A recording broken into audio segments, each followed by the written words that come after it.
even believe I'm recording this right now. Sorry.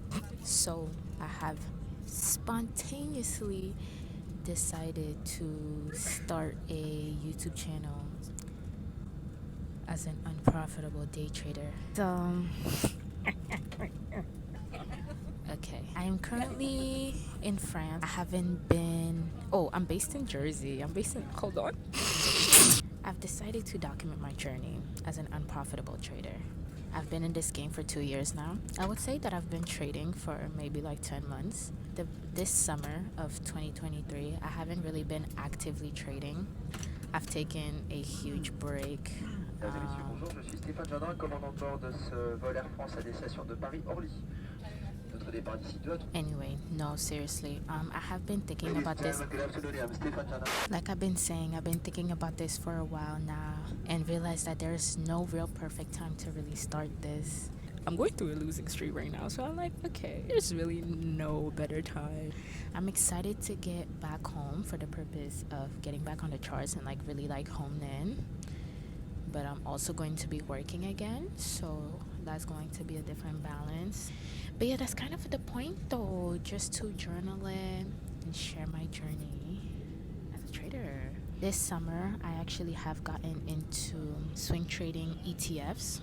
However, though, it is share based. So you know how in Forex, it's kind of like contract based technically. With ETFs, you can buy shares like a stocks exchange traded funds. It's pretty much a basket of funds that you can trade, such as a single stock in the NYSE, right? Shout out to my stepbrother because he's the reason why I got into this. I technically got a personal mentor. Bought the Boyle ETF, I believe, sometime in July. Sold off in August, and I've made 22%. So statistically speaking, I'm a profitable trader. The only pair that I've decided to focus on is EU, and the ETF I'll be focusing on is NAS 100. So these are probably the main two assets I'll be talking about on this channel. But we really gonna start recording once I get back to Jersey. Anyway, until next time. You have to like see it for real. Hold up.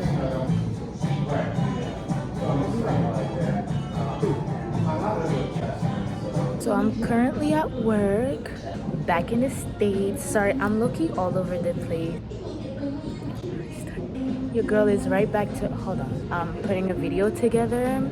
And I thought, why not turn on the camera, because I know that last video was kind of all over the place. My mind was and still kind of is all over the place. For startups, my name is Soukeynaaimee. I got a check for the customers. You feel me? I gotta be on 50. Yo, y'all like my fit? Yo, I'm feeling something like my boss designed this. Okay, quick backstory.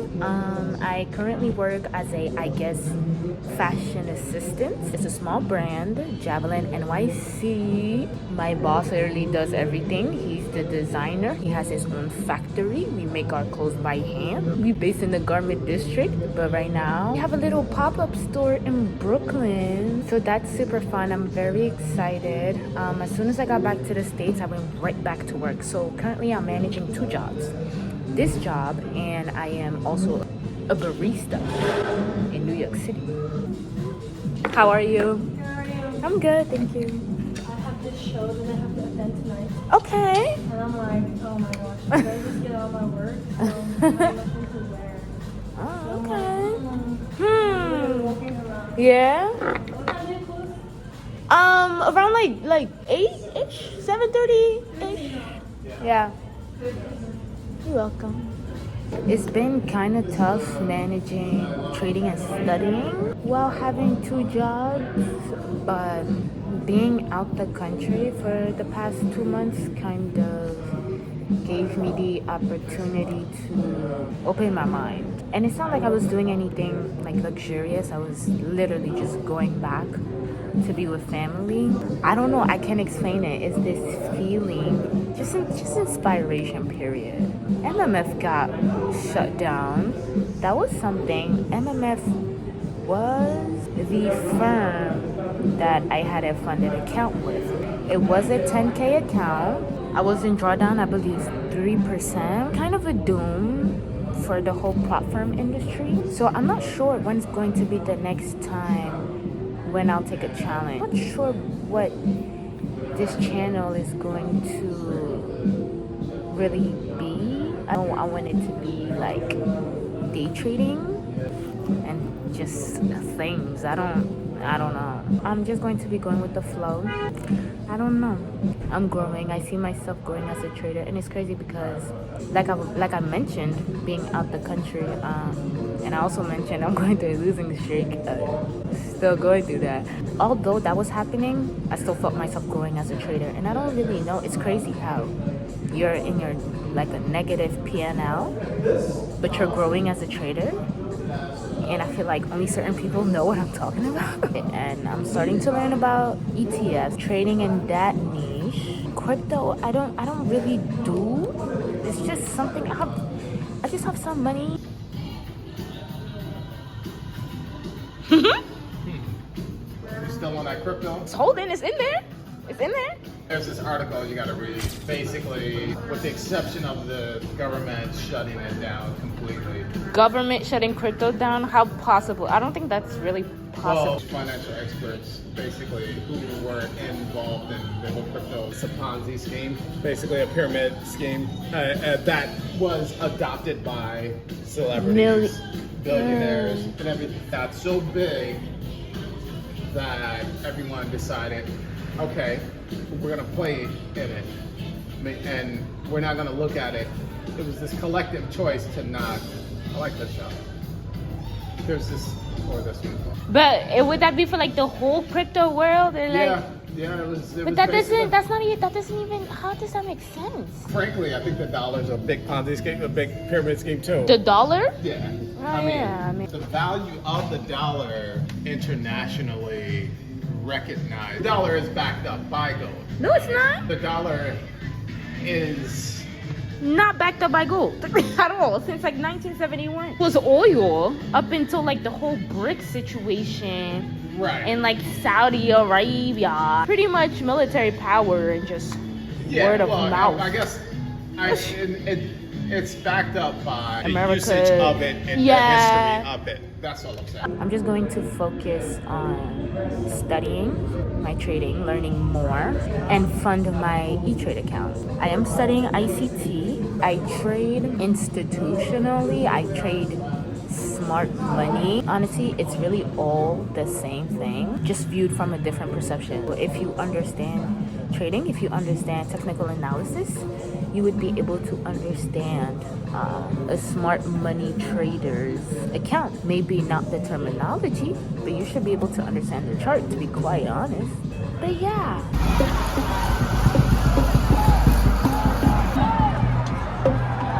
What are we protesting? What's happening?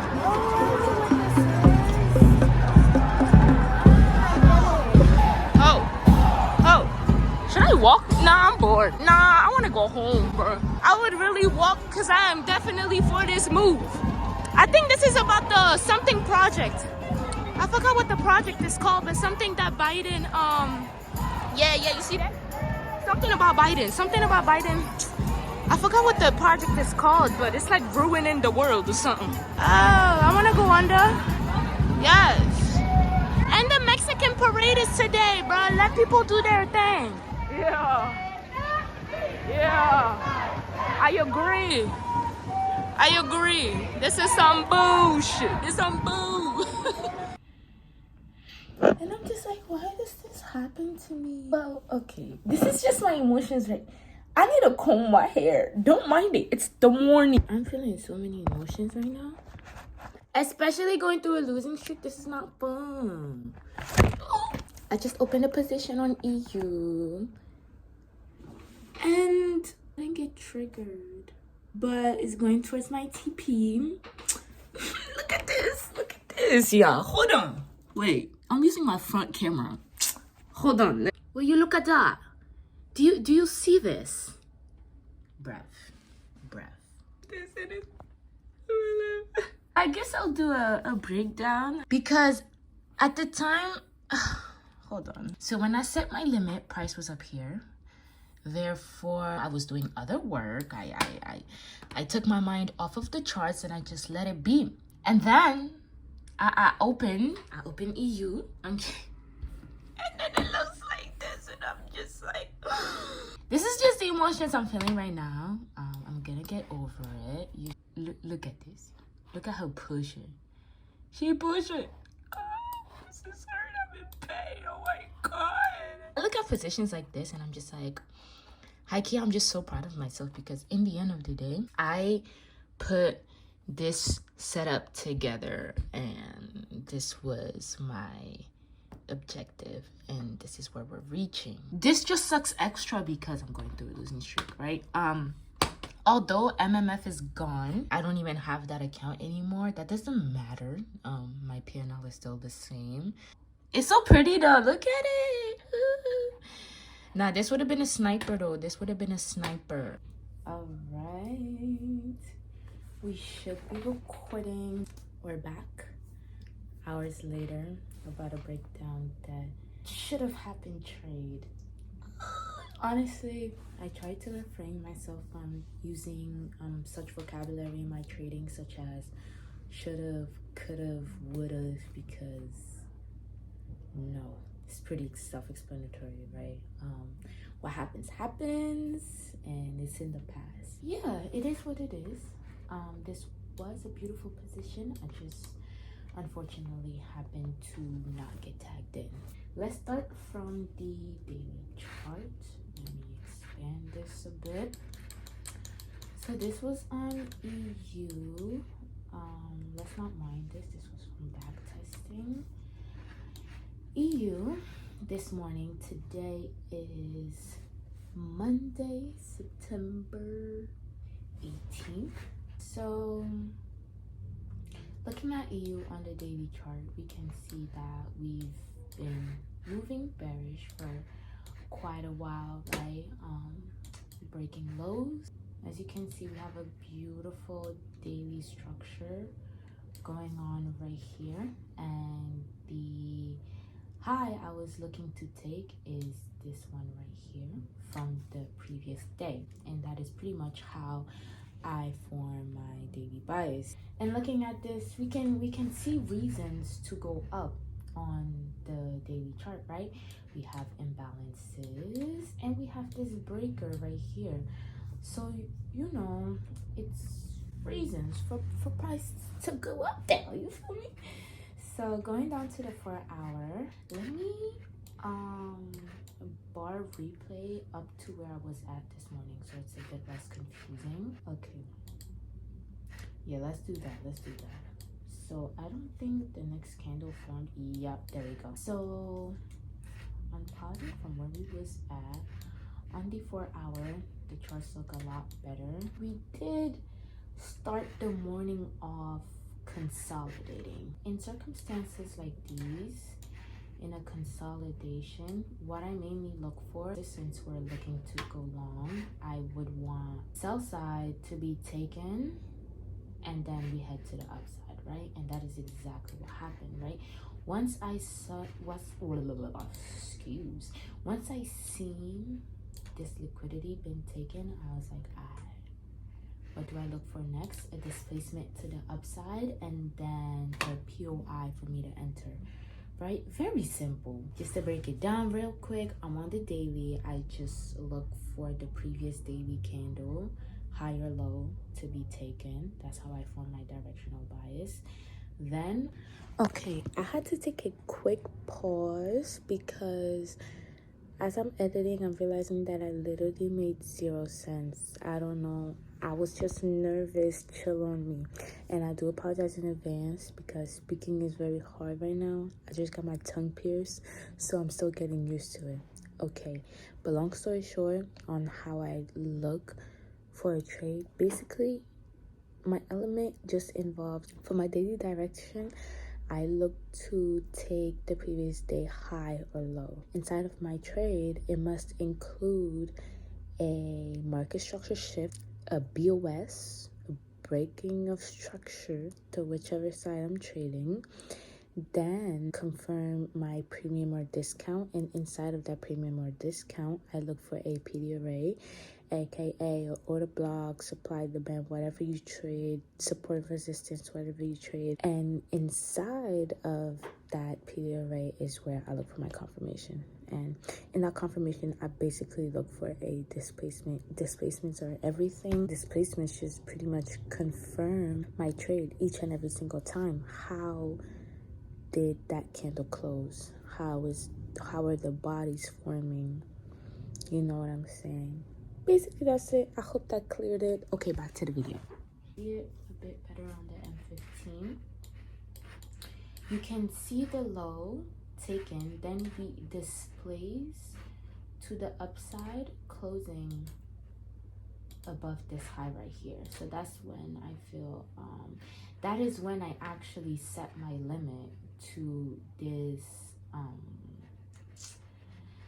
order block. Now I was a bit technical on this entry because, right, I went all the way down to the 5-minute, highlighted this order block, right? If you trade patterns, you will see this as a morning star, right? I believe that's what that's called. I don't know, it's been a while since I've traded as such, but you can see that, and it looks beautiful. This indecision candle formed right on our low, and then we impulsed right away, right? So I was So I was definitely eyeing this down close candle on the 5-minute. Now, why I placed my entry right here and not at the consequent encroachment of the 50% equilibrium, premium, and discount. All these lines are, right? This would be the, I guess, premium area of the candle, and here is the discount area of the candle. But enough of that, right? I had my entry placed exactly right here because that was the start of my imbalance. Usually I would be a little, sometimes I like to be a little picky or whatever, and I would put my entry straight up at the 50%. But this time I did not do that because I like this imbalance right here. This just looked so, this right here just looked so beautiful to me. Oh my God, form a circle. This just looks so beautiful to me. Like, I don't know. It's like, okay, like you look so good in mine. That's what I acted on, and that's where I decided to put my entry. But unfortunately, price decided to react at the close of that candle beautifully as well, and took off to my objective. My objective for the day gave me a 1 to 6. Well, okay, this is a 1 to 4, but my original entry gave me a 1 to 6. So that's pretty much that. I hope whoever's watching right now was able to understand my breakdown for this trade and why I decided to place my limit. I was bullish on the day, and as soon as I saw that displace to the upside, that was it. That displace plus a swing break, right? I don't really like seeing a displacement and it doesn't break any highs or lows. I don't really like that. Although a lot of the times it would work, it just makes me uneasy, so I just wouldn't take it whatsoever. But that was today. I think that's gonna be the end of this video. I can't believe took me a while. Like, I first made that airplane video like 3 weeks ago. Chill, it was like, no, it was 3 weeks ago. But yeah, I don't know. My name is Soukeynaaimee. Say it right, Soukeynaaimee.